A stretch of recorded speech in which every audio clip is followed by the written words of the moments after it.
MP board class 10th वाले सभी students से मैंने कहा था कि माय डियर फ्रेंड्स, मेरे द्वारा आपको सेट ए, सेट बी, सी और डी यानी कि आपको 4 सेट पेपर मेरे द्वारा बताए जाएंगे। अब यहाँ पर जो सामाजिक विज्ञान का पेपर मेरे द्वारा बताया जा रहा है आपकी पूरक परीक्षा का, वो पूरा का पूरा पेपर आ चुका है। आपको इन सभी प्रश्नों को याद जरूर करना है और प्यारे विद्यार्थियों अच्छे से मेहनत करना है जिससे कि आप 11वीं कक्षा में प्रवेश ले सकें।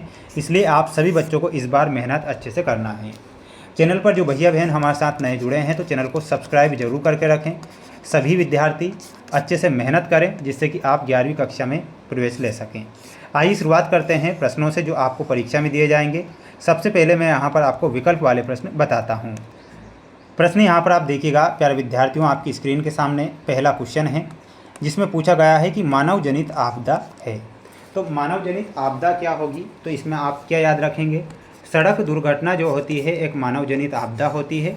तो यहाँ पर आपको लिखना रहेगा सड़क दुर्घटना। सभी स्टूडेंट्स वीडियो को लाइक कर चैनल को सब्सक्राइब जरूर कर लेना। आप सभी बच्चों के लिए लाइव क्लास जो चलेगी उसमें आपको जुड़ना है। भारत की औद्योगिक नीति की घोषणा कब होती है, प्यारे विद्यार्थियों ध्यान रखना है।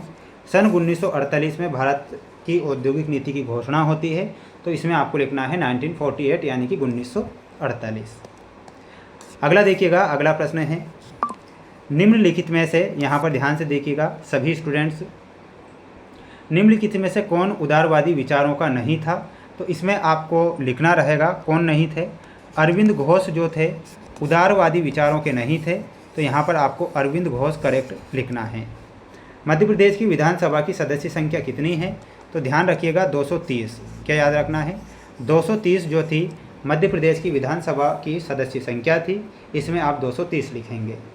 हथियारों की दौड़ का संबंध किससे होता है, तो आतंकवाद से हथियारों की दौड़ का संबंध होता है।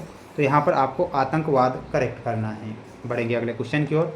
माय डियर फ्रेंड्स, मेरा कार्य मैं बखूबी निभा रहा हूँ और आपको जो पेपर बता रहा हूँ परीक्षा में प्रश्न भी आएंगे और आप सभी जो बच्चे हैं अगर पास होना चाहते हैं तो पढ़कर ही जाइएगा, है ना। देखिएगा, Tata iron and steel company Jamshedpur कहाँ पर स्थित है, तो मैंने पहले आंसर लिखे हैं झारखंड में।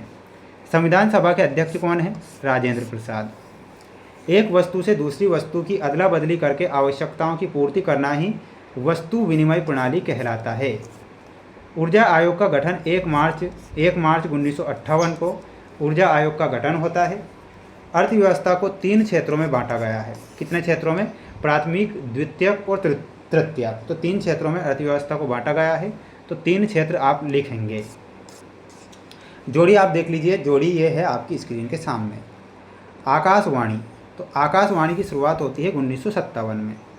परमाणु परीक्षण हुआ था, पोखरण में हुआ था।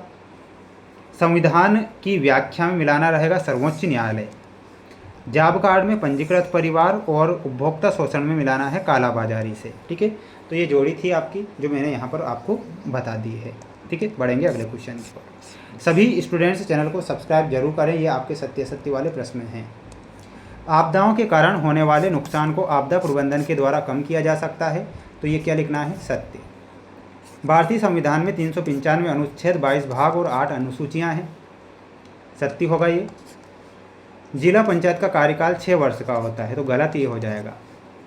उत्पादक कार्यों में पूंजी लगाने को विनियोग कहा जाता है। ये सत्य लिखना है। उपभोक्ता प्रत्येक व्यक्ति नहीं होता है। तो ये गलत लिखना है। तो स्क्रीनशॉट लेकर आप इन प्रश्नों को याद करें। सभी बच्चे चैनल को सब्सक्राइब करना ना भूलें और अच्छे से मेहनत प्रयास लगातार करेंगे जिससे कि परीक्षा में आप पास हो सकें। देखिएगा, फूट डालो और शासन करो की नीति किसने अपनाई थी, तो लॉर्ड मिंटो के द्वारा अपनाई गई थी। फॉरवर्ड ब्लॉक की स्थापना किसने की थी, तो सुभाष चंद्र बोस। वस्तु या सेवा के खरीदार को क्या कहते हैं, तो बोला जाता है उपभोक्ता। परिवहन, भंडारण, संचार, बैंक, व्यापार आदि से संबंधित गतिविधियां जो होती है तीसरे क्षेत्र में आती है। मिश्रित अर्थव्यवस्था से क्या आशय है, तो इसका आंसर मैं बताता हूं आपको। देखिएगा, इसका आंसर था मिश्रित अर्थव्यवस्था का कि मिश्रित अर्थव्यवस्था से आशय एक ऐसी आर्थिक प्रणाली से है जिसमें सार्वजनिक क्षेत्र की और निजी क्षेत्र दोनों का सह अस्तित्व होता है, जिसे मिश्रित अर्थव्यवस्था कहा जाता है।